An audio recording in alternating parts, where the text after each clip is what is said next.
구약 성경에 대표적으로 언급된 의인 세 분이 있습니다. 여러분 잘 알다시피 노아, 다니엘, 욥이라고 에스겔서 14장에 밝히고 있습니다. 하나님께서 인정하신 의인입니다. 근데 여러분 의인도 하나님이 인정하시는 의인도 많은 시험을 받을 수가 있다라는 걸 알아야 됩니다. 그렇다면 우리도 마찬가지다라는 거예요. 우리도 마찬가지. 우리의 삶 속에 여러분 믿음 생활 잘한다고 그냥 평탄한 것은 아닙니다. 믿음 생활 잘했으니까 그냥 복만 우리에게 주어질 것이다 생각하시면 안 됩니다. 우리가 살아가는 이 세상은 복도 있지만 화도 있습니다. 또 여러 가지 형통도 있지만 고난도 있고 어려움도 있고 시련도 있습니다. 그 과정 속에서 하나님이 우리에게 바라시는 게 있어요. 그건 뭐냐면 하나님에 대한 신실한 믿음, 변치 않는 믿음. 그 믿음을 우리가 잃어버리지 않는 것. 이것이 하나님이 우리에게 바라시는 거예요. 욥기 1장 6절에 보면 영계에서 일어났던 이 이야기들을 언급합니다. 영계라는 건 뭐냐면 우리가 살아가는 세상은 물질적 세상입니다. 물질계라고 합니다. 이 물질 세상 속에는 영계가 보이지 않습니다. 근데 성경은 우리가 보는 세상 말고 우리가 보지 못하는 세상이 있다라고 말씀을 하십니다. 그걸 영계라고 그래요. 우리가 간혹 하는 이야기지만 세상 사람들도 귀신을 봤다 그런 이야기를 하잖아요. 그게 영계입니다. 영계. 영계에 있는 존재는 물질 세계 안에 왔다 갔다 할 수가 있어요. 우리의 꿈속에서도 역사할 수 있어요. 그러니까 그런 부분에 대해서 많은 사람이 미혹을 받아요. 왜 여러분 무당이 접신을 하게 되겠습니까? 이 귀신이 우리의 몸속에 들어오면 그런 역사가 일어나는 거예요. 보이지 않는 게 보이고. 무당이 여러분을 보면, 일반 사람들을 보면 여러분의 어떤 그 삶을 보게 되는 거예요. 그러니까 야, 기가 막힌다 그러죠. 영계는 보입니다. 그러니까 거기에 사람들이 미혹을 받는 거예요. 천상의 세계라는 것이 분명히 성경은 있다라고 말씀을 합니다. 근데 이 영계는 비단 우리가 아는 하나님이 계시는 그 천국의 세계만을 말하는 게 아니에요. 이 영계라는 것은 모든 영적인 세상을 다 포함하는데, 그러니까 우리가 성경에는 이게 공중의 권세 잡은 자라는 이야기가 나와요. 그러니까 이 천상 하나님이 계시는 다스리는 모든 세상은 하나님이 다스리지만 그 하나님의 천상에서 쫓겨난 천사들이 있어요. 우리가 사단과 그 무리들이라고 하는데 그들이 공중에 쫓겨났는데 그것도 영계예요. 그 영계에 있는 모든 것도 하나님이 통치 아래에 있어요. 뿐만 아닙니다. 우리가 생각하는 지옥의 세계도 마찬가지예요. 거기도 하나님이 통치하십니다. 그러나 구분은 돼 있어요. 오고 가고 할 수는 없어요. 이 욥기를 읽어보면 우리가 한 가지 의아해하는 부분이 하나 있는데, 아니 어떻게 사단이 하나님의 앞에 나올 수 있을까 그런 생각을 할 때가 있습니다. 분명히 사단은 쫓겨났는데 어떻게 하나님 앞에 나올 수 있냐 이런. 여러분 영계는요 하나님이 계시는 우리가 말하는 그 천국만 아니라 아까도 이야기했지만 공중이라고 하는 곳도 있어요. 그런데 영계는요 시간과 공간이 초월이 되기 때문에 보여요. 그냥 그 앞에 있는 거예요. 이게 무슨 말이냐면 여러분 우리가 뉴스를 보면 그 9시든 8시 뉴스 데스크에 앉아 있는 그 아나운서들이 이야기하면서 뉴욕 특파원 무슨 특파원 합니다. 그러면 그 화면에 그게 보여요. 분명히 다른 곳에 있는데 그 화면에 같이 보이는 거예요. 여러분 물질 세계도 그러하던데 하건만 영계는 오죽하겠습니까? 바로 보이는 거예요. 하나님이 오라고 하면 오는 거고 나타나라고 하면 나타나는 거예요. 감출 수가 없어요. 자, 그런 이야기를 이제 하고 있습니다. 누가복음 16장에 보면 부자와 나사로 이야기가 있습니다. 근데 그 부자가 음부에 들어갔잖아요. 근데 음부에서 누구를 봐요? 거지 나사로를 보는 거예요. 근데 거지 나사로가 어디에 있어요? 아브라함 품에 있다라고 되어 있습니다. 보이는 거예요. 보여요, 여러분. 그게 영계예요. 영계는 시간과 공간이 초월이 됩니다. 다 보여요. 근데 아브라함도 보는 거예요. 그래서 여러분, 그 부자가 죽어서 고통스러운데 그 나사로의 손끝에 물 한 방울만 좀 주시면 좋겠습니다. 그럽니다. 갈 수가 없다고 그랬어요. 너와 우리가 있는 사이에는 큰 골이 있기 때문에, 그러니까 하나님이 이게 뭔가 넘나들 수 없도록 뭔가 골을 만들었다 이 말이에요. 영계는 그래요. 물질 세계도 그렇고 오고 갈 수가 없어요. 근데 보여요. 사단이 여러분 아무리 여러분 어디에 숨어 있어도 하나님 눈에는 다 보입니다. 하나님이 사단에게 말하면 사단이 말할 수밖에 없고, 또 사단도 하나님 앞에 이야기하면 하나님도 다 듣는 거예요. 어쨌든 그런 이야기가 있는데, 이 사단이 하나님 앞에 와서 이런저런 이야기하면서 욥을 시험을 합니다. 그러니까 하나님이 사단을 보면서, 야, 이 땅에 욥 봤지? 얼마나 그가 신실한지 너도 알잖아. 그렇게 이야기를 하니까 이 사단이 격동을 한 거예요. 그래서 하나님 앞에 욥을 축복하니까 그런 거죠. 욥에게 주신 물질 다 한번 빼앗아 가 보십시오. 욥이 하나님을 분명히 저주할 겁니다. 그랬어요. 여러분, 이게 뭘 우리에게 이야기하느냐 하면, 여러분, 영계에서 일어나는 이야기들, 세상의 이야기들이 지금 우리에 대한 이야기거든요. 하나님이 여러분을 사랑하시잖아요. 그럼 사단이 여러분을 좋아할까요? 여러분을 좋아할 리가 없어요.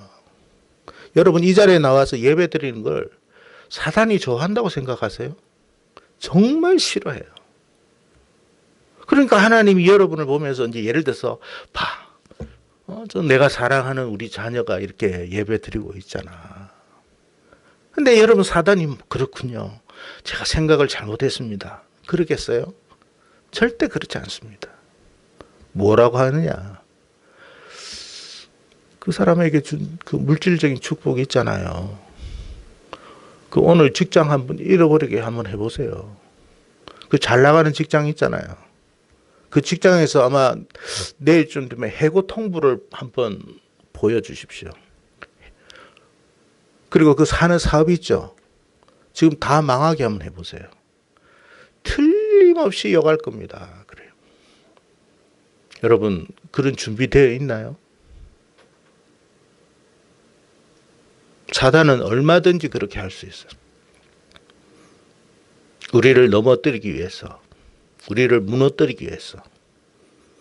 하나님은 여러분의 그 예배와 하나님 앞에 나오는 그 모든 모습에 너무 기뻐하고 좋아하지만 사단은 그렇지 않습니다. 제가 지금 예배 드리고 찬양하니까 뭔가 하나님이 먹을 거 주고 하니까 또 직장도 이렇게 열어주고 하니까 그렇게 감사하고 찬양하지, 당장 한번 빼앗아 보십시오. 그래? 한번 해봐. 그래요. 그러면 어떤 게, 내일부터 이제 당신은 해고됐으니까 나오지 마십시오 라는 그런 어떤 문자를 받았다. 혹은 어떤 사업에 여러 가지 지금 잘 나가던 사업이 갑자기 꼬여버렸다. 다음 주에 예배 드릴 수 있을까요? 여러분, 예배 드릴 수 있는 마음이 있겠어요? 그 시험 한다는 거예요. 그 시험.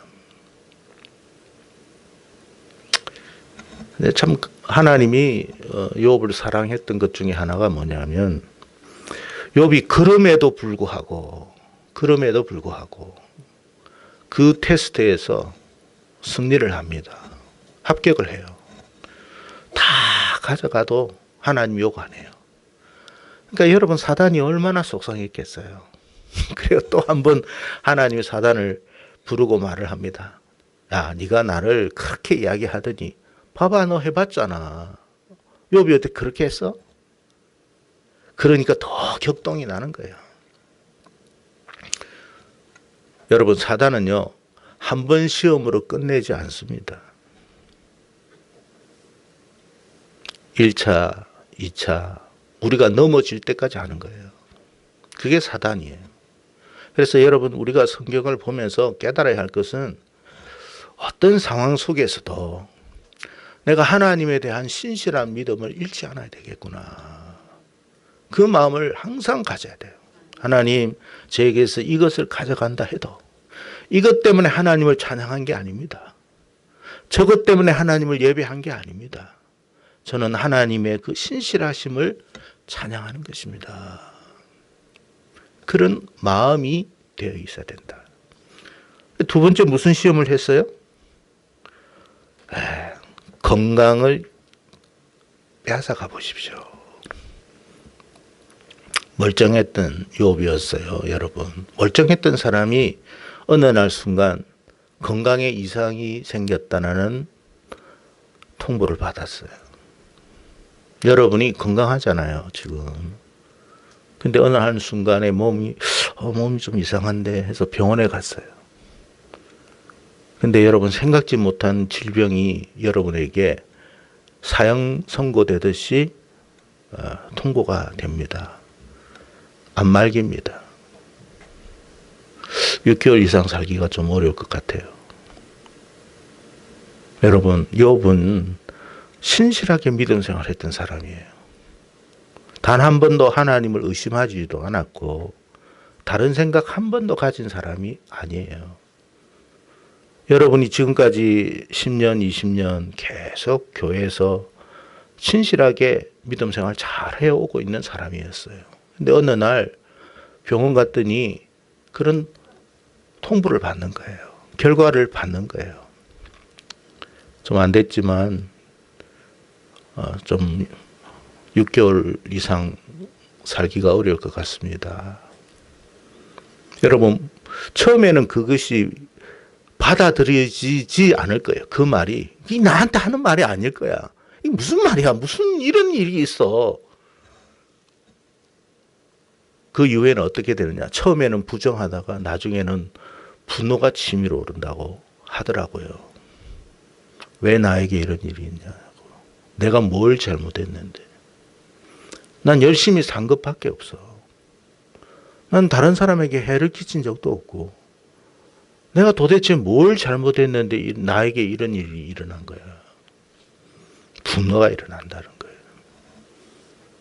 특히 여러분, 믿음 생활을 정말 신실히 했다고 생각한다면 더 그런 마음이 안 생기겠습니까? 누구에게 원망이 나오겠어요? 자식한테 원망이 나오겠어요? 그렇게 애물단지였던 자식한테 원망 안 하더라고. 그렇게 속상하게 했던 남편도 아내도 원망 안 하더라고. 하나님께 원망합니다. 하나님 왜 그러세요? 저한테 왜 그러시냐고요. 그런 마음이 들 거라고 사단이 이야기하는 거예요. 틀림없습니다. 용할 겁니다. 5절에 보니까 뭐라고 되어 있냐면 이제 주의 손을 펴서 그의 뼈와 살을 찢어서 그랬어요. 여러분, 사람이 이 피부도 병이 들면 아파서 고통스러운데 안에 뼈와 살이 같이 이렇게 문드러지면 일어날 수가 없잖아요. 우리의 어떤 이 뭡니까? 이 건강에 저는 뭐 의사도 아니기 때문에 다 알 수는 없습니다만 이 피가 깨끗해야만 건강할 수가 있다고 그러더라고요. 근데 이 피를 어디에서 만드느냐면 뼈에서 만들거든. 골수에서 나오는 거더라고 하더라고요. 이 다 무너지면 죽는 거예요. 살 수가 없어요. 욥은 사실 살 수 없는 병에 걸린 거예요. 재산 다 잃었죠. 이제 병도 들었어요. 그러니까 욥의 아내가 뭐예요? 야, 하나님 원망하고 죽으라고 그러잖아요. 욥의 아내도 얼마나 속상했으면 그랬겠습니까? 자식 새끼 다 죽었지. 재산 다 나갔지. 그것도 남편 하나 있는데 그 남편도 지금 저 모양이지. 뭔 여러분 소망이 있겠습니까? 욕하고 죽으라고 그랬는데 욥이 욕을 안 해요. 그 모습 보고 그냥 속상해서 욥의 아내는 떠나버립니다. 지금도 아마 그럴 사람 많겠죠. 자기 남편 뭐 별 볼 일 없으면 돈도 없고 병들면 누가 거기 있겠습니까?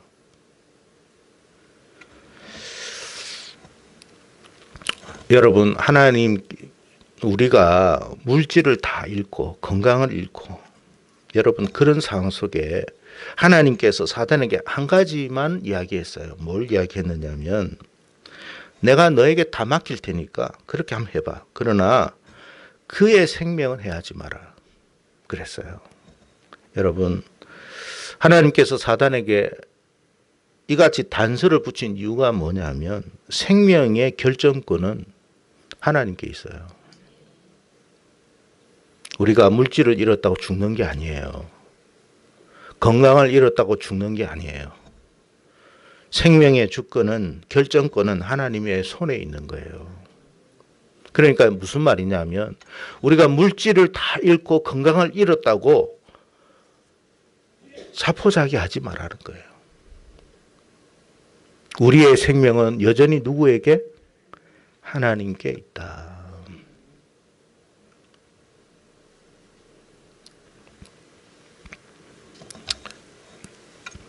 하나님이 우리 생명을 거두시면요, 우리는 살고 싶어도 죽어요. 아무리 우리가 건강을 위해서 뭐 이것을 먹고 저걸 먹고 건강을 위해서 무슨 뭐 병원에 들어가 가지고 항상 무슨 뭘 찍어 본다 해도 그날 데려가시면 우리는 죽는 거예요. 반대로 하나님이 우리의 생명을 거두지 않으면 최악의 상황이라도 우리는 죽지 않아요. 무슨 말이냐면 그 생명이 하나님의 손에 있으니 네가 다른 걸 다 잃어도 걱정하지 마. 네 생명만 있으면 다시 회복돼. 그건 내가 하는 거야. 근데 그 마지막 그 순간까지 우리가 중요한 것은 하나님에 대한 신실한 믿음을 가지고 있어야 된다. 최악의 순간이라도 하나님을 향하여 우리가 욕하거나 원망하지 말고 하나님, 그럼에도 하나님을 믿습니다. 내 모든 걸 다 가져가도 저는 하나님을 사랑합니다. 하나님이 원하는 건 그거예요. 반대로 사단은 우리에게 여러분 뭘 바라고 있겠습니까? 사단이 바라는 건 딱 한 가지밖에 없어요. 하나님을 저주하고 하나님을 욕하는 것.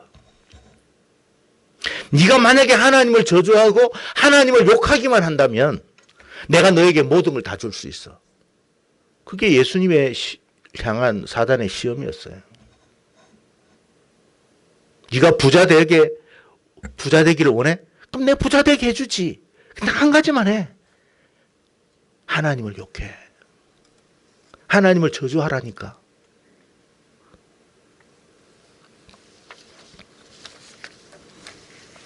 사무엘의 엄마 한나가 사무엘상 2장 6절에 이런 고백을 합니다. 여호와는 죽이기도 하시고 살리기도 하시며 소홀에 내리기도 하시고 거기서 올리시기도 하는도다. 한나는 최악의 상황을 자기가 경험해 봤어요. 경험해 보고 하나님의 은혜를 깨달아 보니까 모든 주권이 하나님의 손에 달려 있구나. 그 사실을 깨달은 거예요. 그러니까 우리가 최악의 상황에 내려앉았다고 그게 끝이 아니더라는 거예요. 뿐만 아니라 우리가 최상의 상태에 있다 할지라도 자만하면 안 된다는 거예요. 왜? 모든 결정권은 하나님의 손에 있어. 그러니까 최상의 상황에 갔어도 우리가 자만하거나 교만할 필요도 없고 했어도 안 되고 최악의 상황에 가서도 우리가 낙심하거나 절망했어도 안 된다. 하나님이 어떻게 하시느냐에 따라서 우리의 인생은 달라질 수가 있다. 변화될 수 있다. 그 사실을 우리가 믿는 믿음으로 살아야 된다는 거예요. 여러분, 없다고 낙심하지 마세요. 안 된다고 절망하지 마세요. 또 잘 된다고 여러분 교만할 필요도 없어요. 왜? 그 상황이 언제 바뀔지는 모르기 때문에. 중요한 것은 어떤 상황 속에서도 우리의 믿음이 변하지 않는 믿음, 신실한 믿음. 여러분, 제가 이야기했죠. 오늘 이 자리에 앉아서 하나님을 예배하고 여러분이 정말로 하나님 앞에 감사하고 감사해서 헌금하죠. 또 찬양하죠. 그 꼴을 사단은 너무 싫어해요.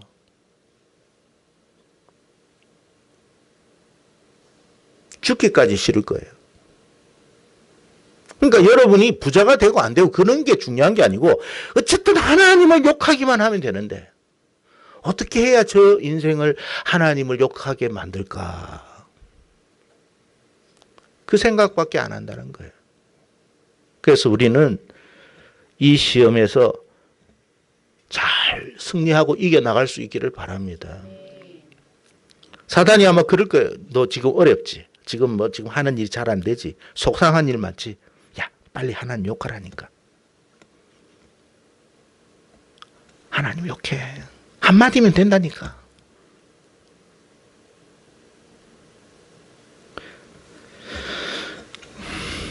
너 기도 많이 하잖아. 니 지금 네 기도를 이렇게 오랫동안 기도하는데 하나님 침묵하시잖아. 하나님 너 버린 거야. 네 기도도 안 들어주는데 뭘 하나님을 찬양해. 그러니까 우리가 여러분 어려움 속에서 오랫동안 어떤 문제를 놓고 기도할 때 하나님은 침묵하시는 것 같거든요. 욥도 그렇잖아요. 욥기를 다 읽어보면 계속 하나님 앞에 기도하는데 하나님은 응답 안 해요. 물어봅시다. 욥의 기도를 하나님이 응답 안 했다고 하나님이 안 들으셨나요? 다 듣고 계셨던 거예요.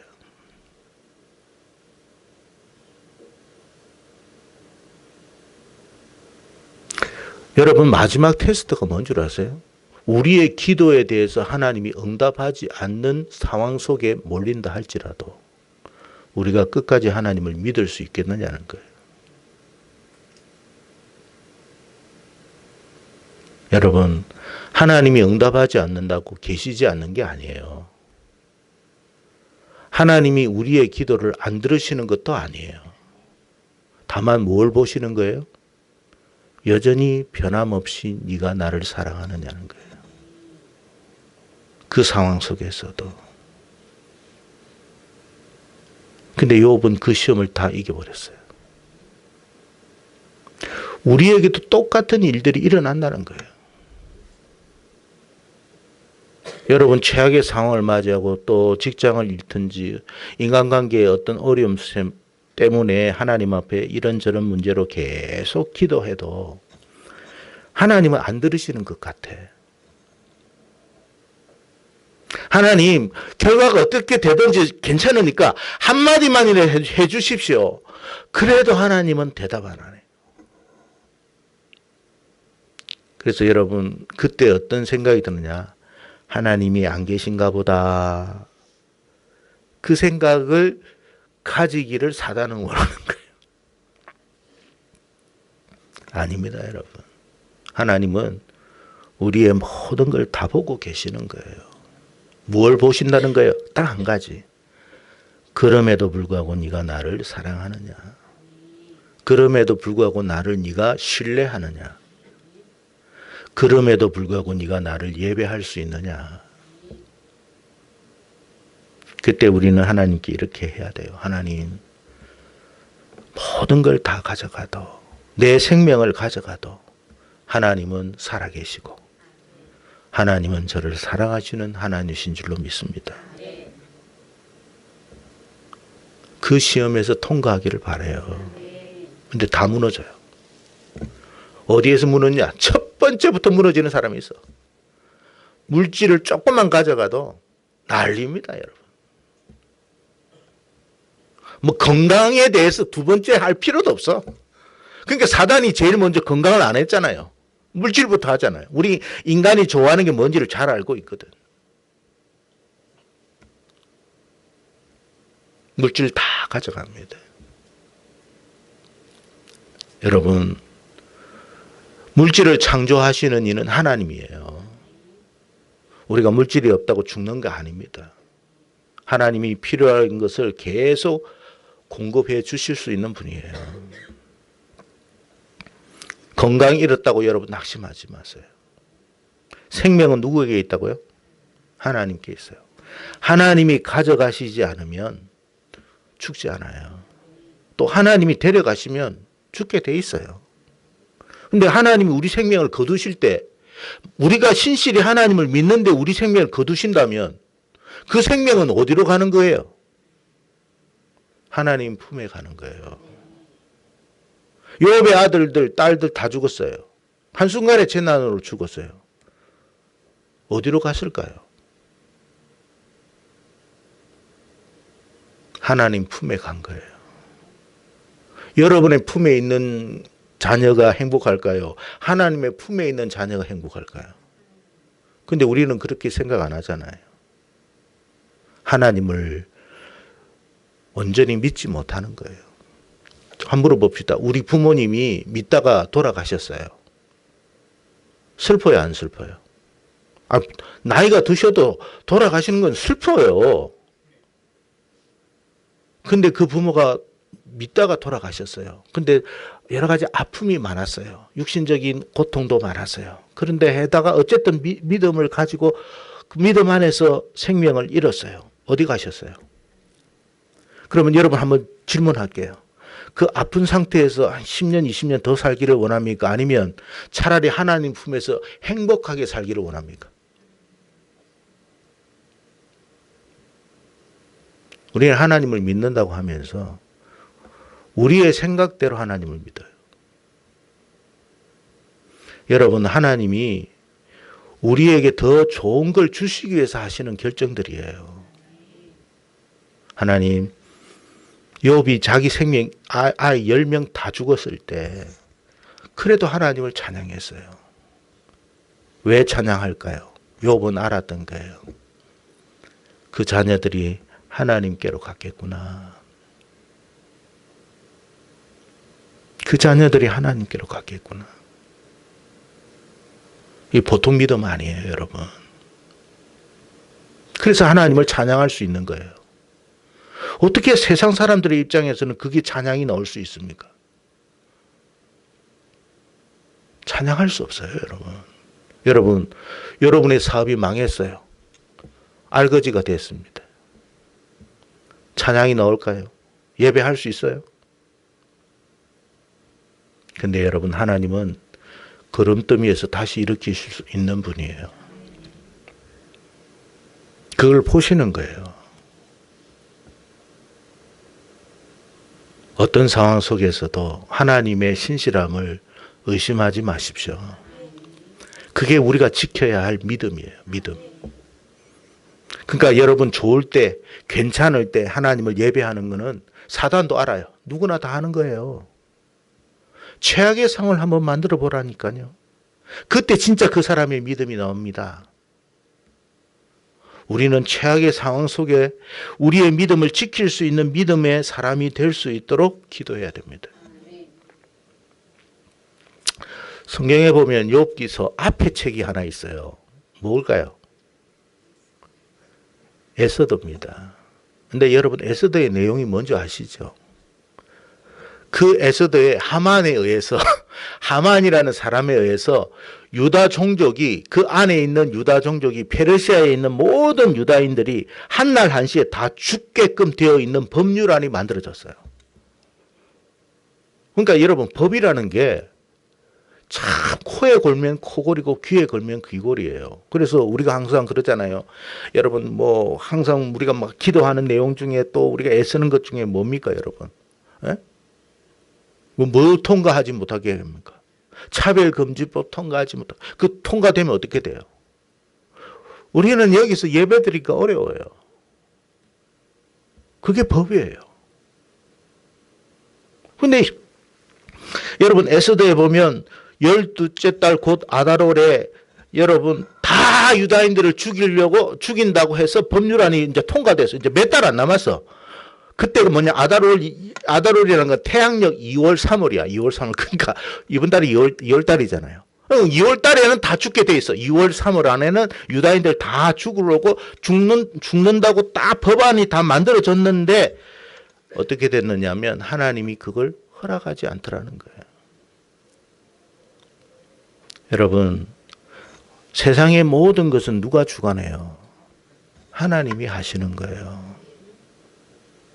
야, 이제 끝났다, 야. 이제 우리 다 죽었다, 야. 아, 이거 뭐, 이렇게 잘 살아도, 뭐, 믿음으로 살아도 다 쓸모없고 쓸데없는 짓 괜히 했네?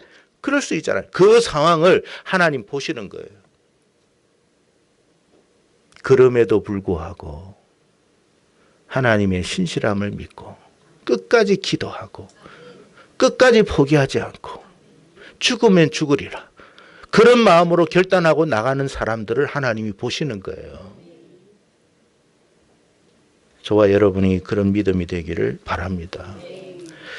잠언 16장 9절에 사람이 마음으로 자기의 길을 계획할지라도 그의 걸음을 인도하시는 이는 여호와시니라.